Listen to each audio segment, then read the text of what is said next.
Coming to you from the studios at the Illinois Rock and Roll Museum on Route 66, it's the Rock and Roll Chicago podcast. Rock and roll Chicago, rock and roll Chicago, my hometown. Well, I was born in the city, gonna rock the city, Chicago. Chicago rock and rollers are the best here around. Hey everybody, it's Ray the Roadie. And this is Hollywood Mike. A very tired Hollywood Mike. A very tired Hollywood Mike. Yeah. Yes, it's going to be a long week. It's been a long weekend. Yeah, I was going to say, you've been doing a lot of driving. Yeah, a little bit of driving. Yeah. You know, and for all of our listeners who have kids in college, why do they always bring their baggage home with them? It's not. I don't mean real baggage. I mean, it's like they come home for breaks, and that's when the car breaks down. Yep. Or they come home for breaks and one of them has the flu, or they always bring something along with them.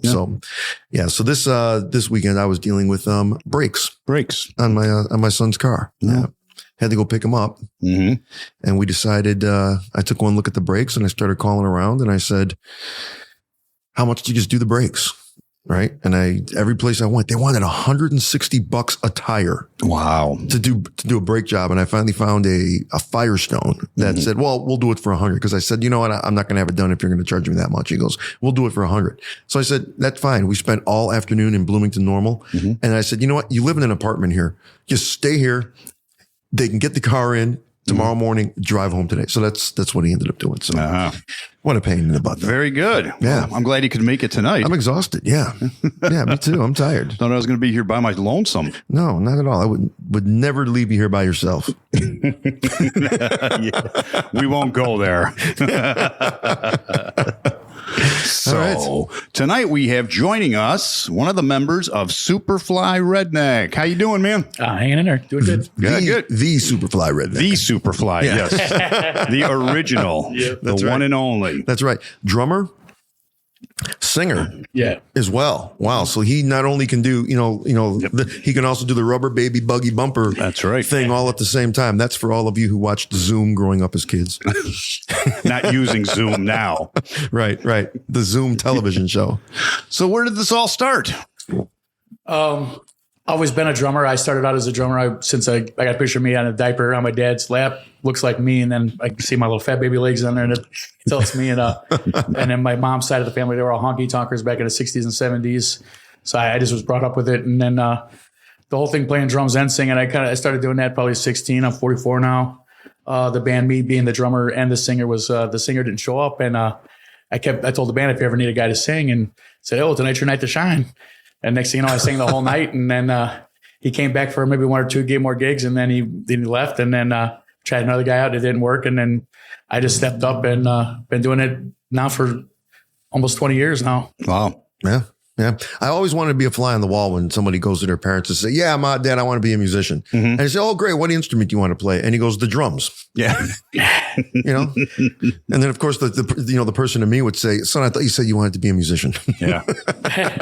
No, unless your dad or somebody's a drummer, really. Right. Does anybody in your family play the drums, or do you just pick that all on your own? My dad was a drummer. My there you go. Brother's a drummer. My whole family, my brother's a bass player. My other brother's a drummer. My mom's side, she doesn't play, but everybody else in her side, all the males did. My grandpa, his two brothers, my uncle, her brother. Yeah, it's been a family thing growing up my whole life. Cool. All drummers.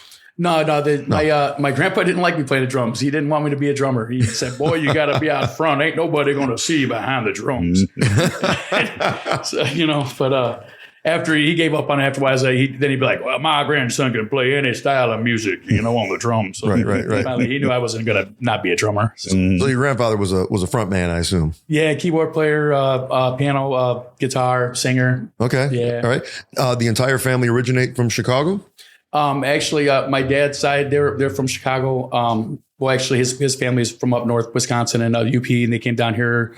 And he was born in Hammond, North Hammond. That's where I'm originally from. Okay. Right on the border. And my mom's side, my grandpa, the one that plays, he was originally from Kentucky. got banned from the county and There we go. Chicago and met my grandma. Got banned from the county. Now we're getting down to the nitty gritty. Here we go. He had to either join the service. I guess he kept getting into fights and stuff and getting in trouble. And he said, "Boy, either you join the service or you're barred from the county." And, Wow. and he came up here with his brother, and that's when they started the little rockabilly band back in the '60s.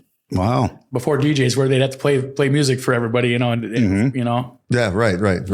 That's now we're getting down to the nitty gritty. That's I right. wanted to know where the whole country and honky tonk thing came from because you know UP and Wisconsin not necessarily the mecca for honky tonkers right there. So, it Yeah, like had to come from somebody. My dad was a rocker. My mom's side, that's the honky tonkers. Right. When was the first time you actually played live with a band? Oh man, playing live probably 13, and actually I was playing piano when I did that. Because my little brother my grandpa had a family band with us. And so the youngest one played drums. It's easier for him to do. The middle one played bass. My sister sang and he played guitar. Probably after that, 15 kegger parties and stuff. Right. You know, and then working my way up from there and sneaking into bars at 17. Yeah. And ever since, I've been playing out every weekend, probably almost every weekend, you know, since I was 20, I'd probably say. Wow. Since I could grow in a goatee. Okay. So what part of the Chicagoland area are you originally from? Northwest Indiana. I'm like right on the border. Oh, gotcha. And Okay. then, so now I'm out in Country Club Hills these days. I've been out there since 2010. Okay. It's near the Tweeter Center out there, or what I don't know what they call it now. But Yeah, it keeps First changing. Midwest, It changes names like every 6 months or whatever. I it is. still call it the world. yeah, I know. I know. Isn't that terrible? It's the World Music Theater. I started calling it the Tweeter Center for a little while, but then I couldn't. No, it's the do it. world. It's Comiskey Park. Yeah. Yep. It's the Sears building. Yeah. It's the Hancock building. We got to look that up. I have no idea what they're calling that amphitheater nowadays. What is that out there in Tinley Park? Isn't that a shame? You know, that's the problem when you start changing the name of the thing so many times and so frequent. You know, everybody call that place out in Tinley Park. Yeah. Wasn't it the first Midwest bank? yeah. And I think it changed it after that. I think. Yeah. Yeah, I because don't even First know what it Midwest is. got sold out to that new one, that new bank that's out one. I don't know what that gets called. No, but there's a new bank. But wow, that's quite a question. I don't even know what it's called anymore. Yeah, I don't even know. Well, one of these days we'll have to figure it out or something. That's right. Take a drive by there. Yeah. So do you remember the name or the place where you outside of, playing, for like kegger parties and things like that, do you remember where the very first like actual music venue was that you played? Oh yeah, it's still there. JJ Kelly's in Lansing. Oh, no kidding. Oh, Yeah, okay. Everybody's gone. Everybody's played there. Everybody's played JJ Kelly's. Yep. Yeah, absolutely. Wow. Credit Union 1 Amphitheater. Credit Union 1 Amphitheater That's out there what in it is. Tinley Park. Mhm. Wow. I guess that's not a very memorable name. It's not, Not like, really. Not really. I don't know. Wow. JJ Kelly's. What year was that? Probably 96 maybe or something like that. 96, 97 probably. Okay. Yeah. Gosh, I used to hang out there pretty frequently. It was probably about that time. I wouldn't be surprised if I saw you. Yeah, I was in a metal band back in the day, and that was the spot to go. Called what? Lug Nut. No, Lugnut. That's a great name. is. But yeah, Lugnut. Yeah, no, I don't recall Lugnut. But no, I worked for a group of guys that were all from. The office was located out in Downers Grove, but the founders of the business were Southsiders, and that's where they always wanted to go and hang out and party. That's where they all lived. And after work, everybody would head out there. I mean, even though it was like 45 minutes away, that's where they wanted to go because the bosses are buying. Gosh, we were there every Friday. So yeah, small world.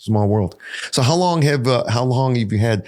Well, first of all, the name Superfly Redneck, that says a lot. Yeah. How'd that come about? Kind of about, me coming out here to Chicago, and I hearing I'm from Indiana. Right. They just automatically assumed I'm a hillbilly, so Nah. it's kind of a joke. So No, we don't do that at all, do we? No. But thanks for telling us you're from Indiana because we'll speak slowly. I don't speak too slow myself, so it's okay. No, I got friends from Indiana. I tease them like that all the time. I do. It's Hey, we had a band here a few weeks ago that thought we were in Southern Illinois. They did.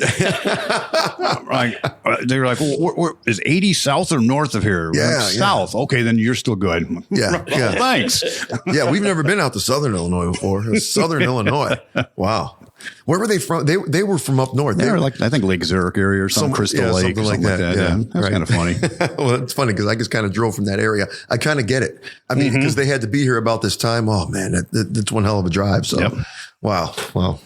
Yeah, no, that says a lot of stuff. And when I first saw the name of the band, I kept saying Superfly Symphony because we actually had them on the podcast. Superfly Symphony, we did, I ran across them before. And I kept seeing Superfly Symphony. And I'm like, we've done these guys before. Our rule is kind of like, it's one podcast and you're done. That's it. And I was like, and then I looked at it again and I was like, oh, wait a minute, Superfly Redneck. Yeah, I thought maybe you were part of like a group of Superfly, Oh, no, see, I'm really into Motown and stuff like that. Okay. And also I got my Superfly, Curtis Mayfield. country background. Right. I like to go from one extreme to the other. Like I can do Marvin Gaye, go to David Allan Coe, but in between then, I'll do Pantera in a night. Even I'll do, play that funky music. It's just, I'm all over the board. Yeah. It's like those scenes in Starsky and Hutch when Huggy Bear would wear a cowboy hat. Yeah. Yeah. Yeah. That's pretty much what it comes down to. No, and I thought the same thing because Superfly Symphony was talking about how they were trying to do like a spin-off band. They were going to do like a disco band. Yeah. They were going to call it something else. Yeah. I thought maybe we were coming up with something like a country band. So I thought it was Superfly something else and it was going to be one of those guys, but no, it's completely different. Yeah. And your variety of music is kind of wide because I watched a couple of the videos and you guys went everywhere from, and I have to admit, when I saw the name when I realized it was Superfly Redneck, I was thinking, okay, this is going to be another one of these bands, where they're playing new modern pop country and stuff like that. But then the first song I heard was Rebel Yell. Yeah, yeah. And I was thinking, okay, that's cool because Rebel Yell kind of goes with the redneck, thing. And then I heard Cumbersome. Was it 7 Mary 3? Yep. Right. And then Billie Jean. Yeah. So yeah, it was a.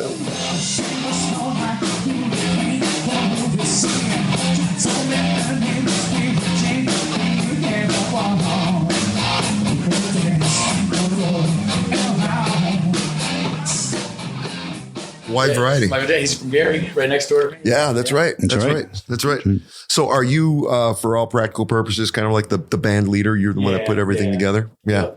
And how long, and it's only 3 of you, right? Yeah, 3. Yeah. So how long have you guys all been together? And well, the thing is, I started Superfly Redneck in 2010. I said this, I'm going to run my own band. If I'm going to hire 2 guys to go with me. And, if they can't make it, then I'm just going to hire a different guitar player. I'm going to hire a different bass player because, gigs are hard to come by as it is. So it's, I can't wait for 2 other guys to say yes or they can't, Right. And it seemed weird at first, but I've been doing it for so long, and people have gotten used to it. They're like, oh, I've seen you with this other guy. I've seen you with that guy before. I've seen you. But they all know that I'm going to be the singer and I'm going to be running it there. And I have really good musicians as far as all the guys that play with me. Right. I'm very blessed to have some of the best guys around. So it truly is like what I said earlier. It truly is. You are the Superfly Redneck. Yeah, so yeah. And and you can have Jim on bass and Mark on guitar, and the next night it could be Steve and Tom and whatever it is. Yeah.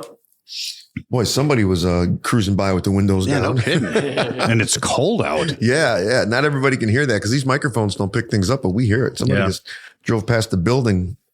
On the way here, I saw a guy on a Harley. Radio here. What? Yeah.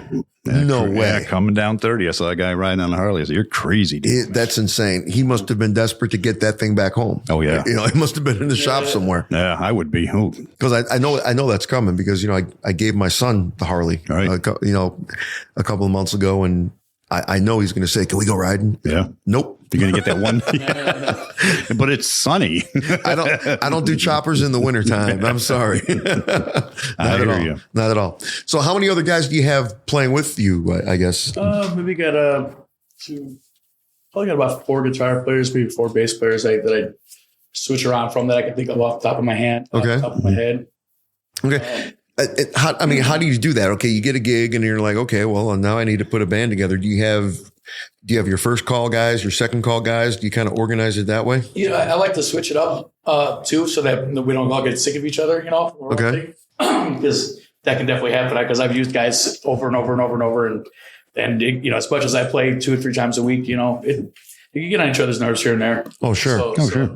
And sometimes it depends on where I'm playing at, where if it calls for something that maybe they want to hear a little more older music or something, and this guy knows a little bit more of the style of that, or even can the guy bring a few more people in? Can I bring a little bit more, a crowd? Say this guy lives by here, so I'm going to use Jerry for this gig or something. Right. Right. Okay. All right. And do you pretty much stay around in the area that you live in, around the Northwest Indiana, Chicago area? Do you travel other places? I like to say I'll travel about within an hour's distance around there, somewhere around, as you go. But we played in Sturgis 2 times, Nice. played in Laconia, New Hampshire for Bike Week out there. Sturgis, Michigan, or the real Sturgis? No, South Dakota had Full Throttle Saloon. Oh, okay. Yeah, Nice. actually, all those were for the Full Throttle Saloon. A friend of mine works over here at the Forge. He's from FM Entertainment.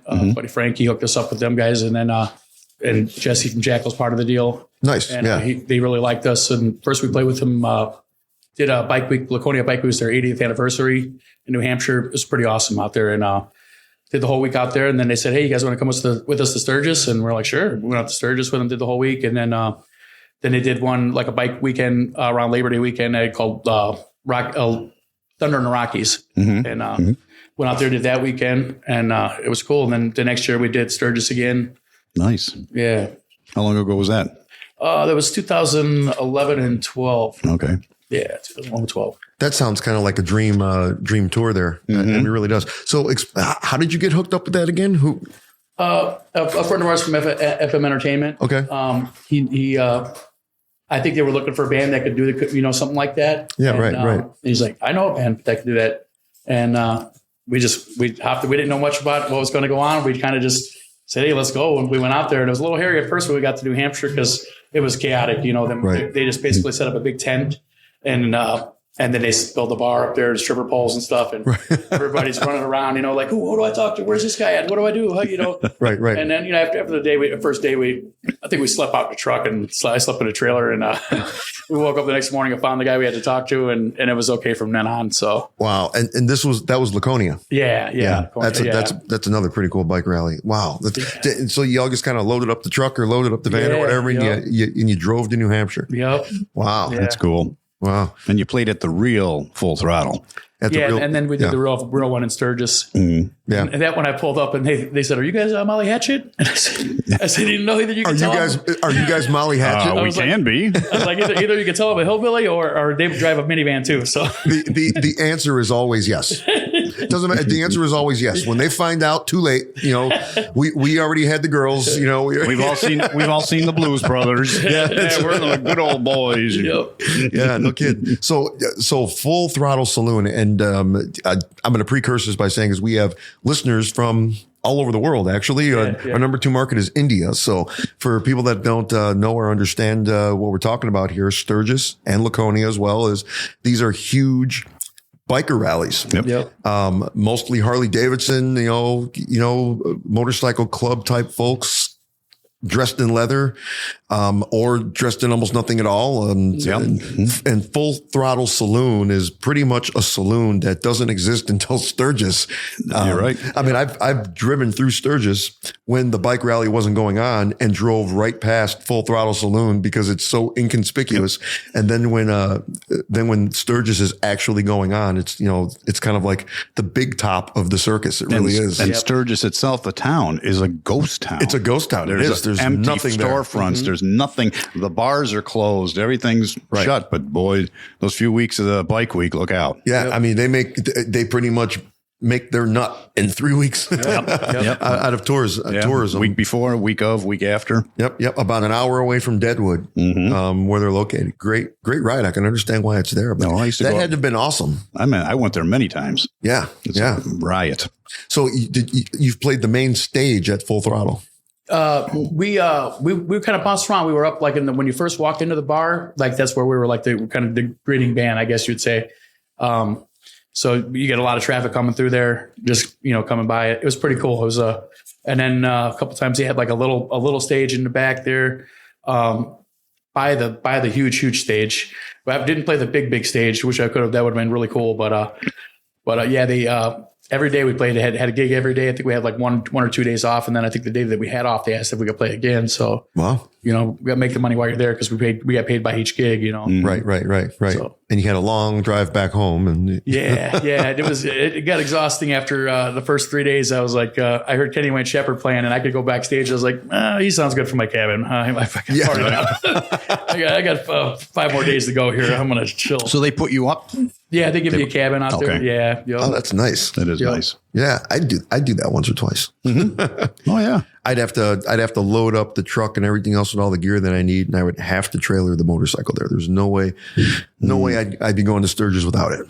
I used to ride all the time up there. Yeah. Except we stayed in Hill City, which is south of Sturgis, about 70 miles south. Right. But even down there, it's just mobbed. Yeah. Oh yeah. It is insane. Mm-hmm. Yeah. I've actually been to Sturgis one time without my motorcycle. And never again, because I made the mistake of having to where was I? I was at the I had to visit the bathroom. It was the South Dakota like Department of Agriculture. Okay. For my day job. Oh, okay. For work. Yeah, okay. for my day job. Mm-hmm. And it was literally like 2 days before Sturgis was supposed to come to an end, and I was in Deadwood. Wow. I was like, I'm an hour away. Mm-hmm. I have to go. I have to go and see what's going on there. And it was insane. But driving a car then? Oh. Yeah. That was just going to say that was the horrible part about it is like we didn't realize like how mobbed it was going to be the first year, and just driving through was like stop. It's bad enough on a bike, let alone being in a car. In a car. Yeah. So the next year we stocked up on stockpiling everything we need and said, hey, we ain't going much, right. you know. So right. You're listening to the Rock and Roll Chicago Podcast. I'm Christy from Crime Cave Podcast. I've had a huge interest in true crime since my days of watching marathons of Snapped back in the mid-90s. I needed an outlet to talk about the cases that have haunted me for a very long time. With each episode under 20 minutes, I shine a light on some of the most bizarre cases in the last 50 years. Join me in the Crime Cave. Hi, I'm Rick Anthony. I'd like to thank my radio brothers, Ray the Roadie and Hollywood Mike, for allowing me to tell you about my podcast, the Someone You Should Know podcast. We spotlight musicians, authors, and interesting people, and we like to say we're making a difference one artist at a time. The podcast is heard twice a week on Mondays and Thursdays, and you can check it out on your favorite streaming platforms and on the web at someoneyoushouldknowpodcast.com. That's the Someone You Should Know podcast with me, Rick Anthony, making a difference one artist at a time. So what did you have to bring with you to go on a road trip like that to Sturgis, other than, your instruments? I'm not. I don't think I can say this on here. But you can say whatever you anything need. you want. Can say whatever you need to say. I'm a musician. Maybe a bag of pot, of course. Of course. Oh yeah, I got to bring that. What's that? What's that? It's legal here. Yeah. What is this pot you speak of? It's popular with the jazz musicians.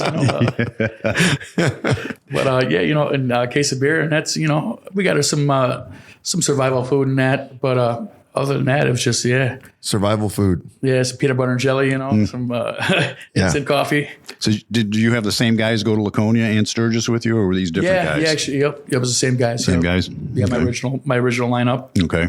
Which they still play with me too, here and there. Okay. So you do have an original lineup. Yeah. Okay. Yep, Gotcha. Yep. And so they're kind of like your first call or whatever it is. Yeah. All right. So because I was thinking with all of those people, how do you handle new music? Rehearsals, if you have to rehearse and things like that, that's got to be the challenge. And unfortunately, we do very, very minimal rehearsals. Just learn your stuff at home, and we come up if it's something if it's something we really want to be sharp for, then we do a rehearsal in that. But we're playing the same songs, that we've been doing for, we got an arsenal of songs, so we just try to flip, let's do something different a little bit each night, Right. We already know. Mm-hmm. Right. There was one performance that I saw that I actually enjoyed. I think you were on congas.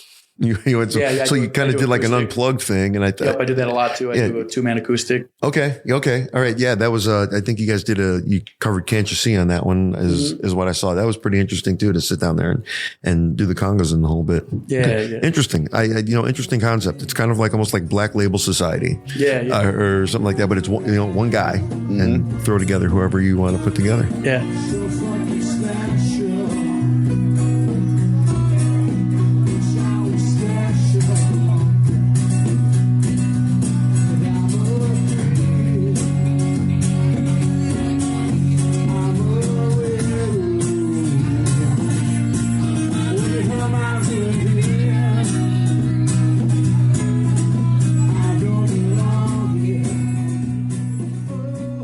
You do any original music at all?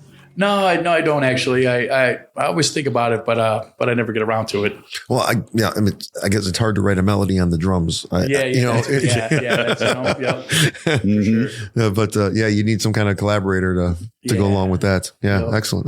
Well, prior to this band, did you play with anybody, other bands prior to this? Oh yeah. I've been playing in bands since I was probably first band since I was 16. I think I started. Anybody we may have heard of? I don't know. It was young guys back in India. I don't know. I played with the Evil Weasels. Like I said, Lugnut back in the day was my metal band I had for a long time. I played with a popular band in Northwest Indiana called Insane. They were a cover band. They had huge crowds, and that was a lot of fun. But I kind of been doing my own thing mostly for a long time now. Okay. But yeah. Yeah, and running the show and doing all that stuff. You doing all your own promoting. Are you booking yourself, or do you have booking agents? I book myself too. You do it all yourself. Yeah. All right. Yep. Are you old school, or are you embracing the technology? And No, I'm old school, man. I can't help it, man. I'm still from that era where I got whoopings and stuff, you know. So, yeah, you know, and I could barely work a computer as it is. So I mean, you know, but I'm trying to get into it. I got some help from people and stuff too for that. yeah.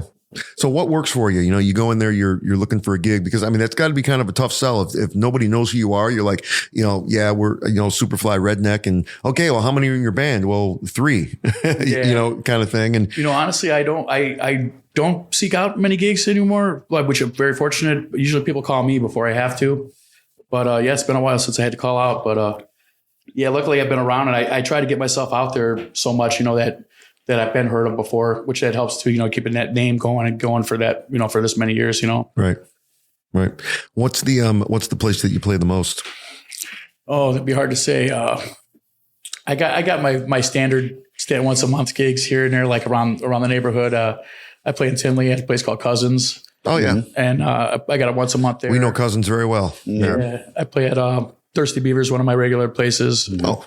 I kind of like the house band over there. I've been friends with the owners before they even started the place, you know. Yep. We know those guys very well also. Mm-hmm. Yep. The Basin, Big Basin Saloon, play there quite a bit. Well, you know my sound guy. Yeah. The big dude named Eric, ponytail, no bit. Yeah, he is the band that I'm in. He is our sound guy. He's the 10th member of our band. Yeah. Yep, that's right. Yep. Cool guy, man. Really cool guy. Yeah, absolutely. Yeah, we're lucky to have a guy as knowledgeable as him. Stuff, definitely. Oh, I mean, he's toured with guys like Tim McGraw and stuff like that. Right. And, you know, to have him doing sound for us all the time and not have to worry about that. Oh yeah, absolutely. Yep. Is really cool. So that's pretty cool. You know, Eric. Is that how you heard about us, or do we seek him out? I can't remember. How'd you hear about us? I may have been a seeker. You were a seeker? I might have been a stalker. A stalker? Yeah, I was going to say stalker. I might have been. You know, you guys get around. You guys get around, man. And I've heard about you guys from some other people. Actually, I think you guys played a wedding of a friend or something. And but then I kept seeing you guys around, and I heard you guys more and more. I heard a lot of good things about you guys too. Wow. You know, it's hard to check out of the bands, you know, when you're always playing on the weekend, you know. Yeah. Oh, and here I thought he was talking about you and me. Oh, I did at first. At first, I did too, and I was kind of thinking, like, when did we do a wedding? So yeah, kind of like group, right? Yeah, right. Yeah. No kidding. Excellent. So if you play pretty regularly at the Thirsty Beaver and place like, you got to have some kind of cool stories out of that place. Come on, that's what we're here for. Or any place that can remain nameless. Come on. Yeah. Well, oh man, you know, I'm scared to. That's what we're here for, man. That's why we are here. It's time. Come on, we're all sitting at the bar, just shooting the shit. That's all we're doing. And you're going to tell us about a story, something that happened. I think there's a lot more people who have more stories about me than I can tell about anybody else. Probably. Come on, man. Come on. I rip my shirt off regularly at a gig, you know, and stuff, but. I got that old school 80s, 70s old school wrestler body, like a Dusty Rhodes build. So I get a few in me, and I start sweating. I kind of just rip it off and flex the pecs a little bit. I'm riled up. But yeah, this. Like there's a fight going on. Sometimes I was like, "Oh man, I'm so sorry about the fight that went on." It's like, actually, I think we paid you more because of that. Yeah. How nice. No, hey, you know, fight breaks out. People get sweaty. They're thirsty. They got to buy more beer. Yeah, that's right. That's what it's all about. It's right. You know, we are there to sell beer. Yep. The dancing is extra. And I definitely got a beer drinking crowd. I got the guys that come out to see me are some drinkers for sure. Yeah. I'd have to see even the women are drinkers too. So what happened to the Sturgis Laconia gigs? We were going to do them again. And then me and one of the guys that we were doing it with, we kind of parted ways. Okay. And then honestly, I just, we were talking about doing it again, but it's a rough week. It's just a really rough week. And I don't know if I'd be up for it again, Okay. Because you're in a cabin and that, it's not like you're in a hotel room and stuff. And, it's just. And it's hot. Yeah. And then it gets really cold. And it's a rough one. Like the guys in my friends that I met from out of Tennessee, Big Gun, shout out to them guys, awesome AC/DC tribute band. But my buddy, the guitar player, goes, we call it the Big and Nasty Tour. It gets nasty out there, it's wild, yeah. There's a lot of bike rallies, during the summer months and stuff, like all over the place. Yeah, we had talked to the director of Arizona Bike Week too, and he was really interested in us too. We just never really pursued it. It's a lot to, especially with vacation time with your jobs and stuff like that. We have to coordinate all that and just haven't really seeked it out yet, but I'm not ruling it out, but yeah. Find the rally and find somebody that's running it and get a hold of them. I used to go to one in September all the time up in Tomahawk, Wisconsin. Oh yeah. My friends go there. Yeah. The fall ride. Yeah. A lot of my friends go up there. That's a ball. Yeah. One of my buddies has got a house out in Mercer actually up there. Okay. Yeah. I've never been up there yet. We were talking about going playing up there too. Mm-hmm. Yeah, what's the one that goes on around here? I think it starts over in Morris. Is it the Freedom Run or something like that? Oh yeah, I've done the Freedom Run many times. Yeah, it's around Morris and Marseilles. That's it. It ends over at the Vietnam War Wall replica or something like that. Right. That's located over there. Middle East conflict wall. That's I went to that one year. Seneca, I think. Yeah, I think so. Or that's Marseilles, but it's right next to Seneca, though. Yeah. Oh, is it? Oh, okay. Yeah. I mean, I brought that one up because I probably went that one in a couple of years, and Jackal always plays that. Yeah. We used to play there with Jackal. I've opened up for Jackal a few times too. Actually, we opened up for him on the Jaeger stage in Colorado out there. It was pretty awesome. Okay, cool. And didn't have anybody to take pictures or any friends about there to see it. It's like, but it's all up here. I can, memories. No pictures. It didn't happen, man. Yeah, right. Yeah. Right. You're like, yeah, right. Yeah, right. Yeah. Yeah, but that'd be kind of a cool little niche to have there that you're following biker rallies all over the place. That'd be pretty kind of cool, popping around every weekend somewhere. Yeah. Yep. Yeah. I just wish those gigs, paid more. I hate to say that, but you know what? It's like, well, if you don't want it, there's 1,000 other people in line that are right. If you're not Jackal, you're not getting the money. That's exactly it. Because I mean, it is a hassle. I mean, think about it. You have to take probably a week off work at least, right?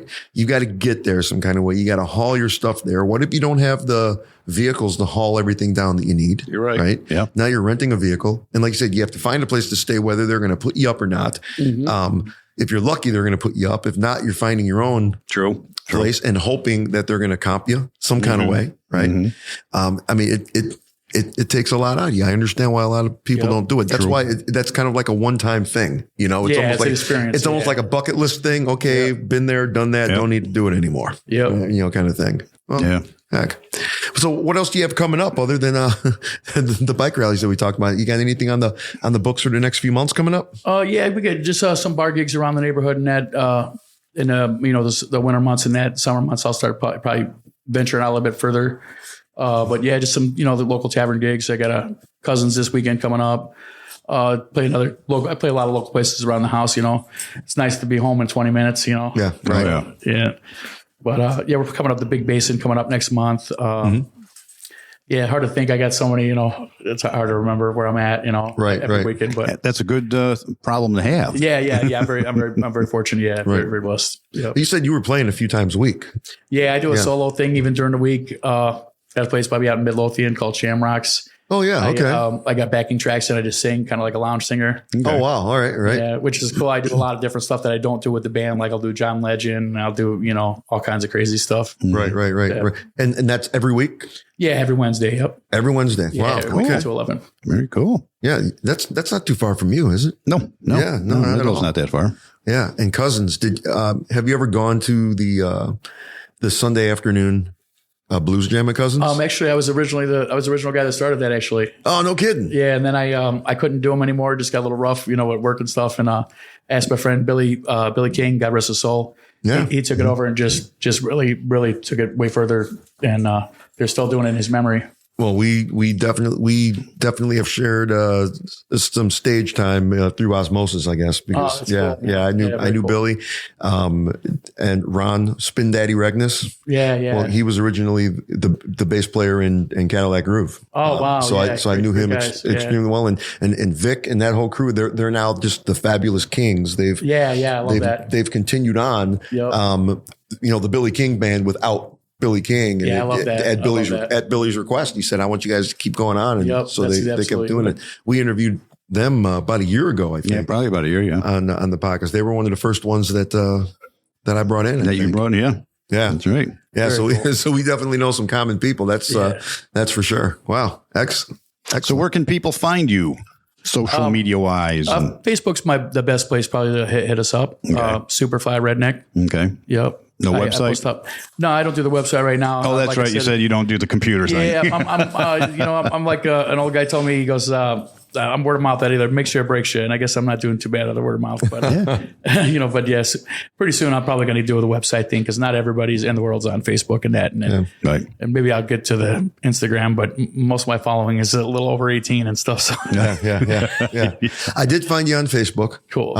So when I searched for some videos, it brought me to a Facebook link in order to see the video. So I'm assuming that's your Facebook page. Yeah. And then a couple of the links took me to. You do have a Reverb. I did have that set up. Reverb site set up or something like that. It took me to Reverb. So we found you there as well. Cool. So I mean, you're out there. Yeah. And it came up pretty easily. I just started writing Superfly. When I got the red, it pulled you up. So Thanks. Awesome. That's a good thing. yeah, that's right. All righty, man. Well, thanks for coming in. Thanks for having me. This has been a lot of fun. Appreciate it. Pleasure meeting you. Likewise, guys. Thank you. Thanks. And there you have it. Superfly Redneck. Superfly Redneck. One guy.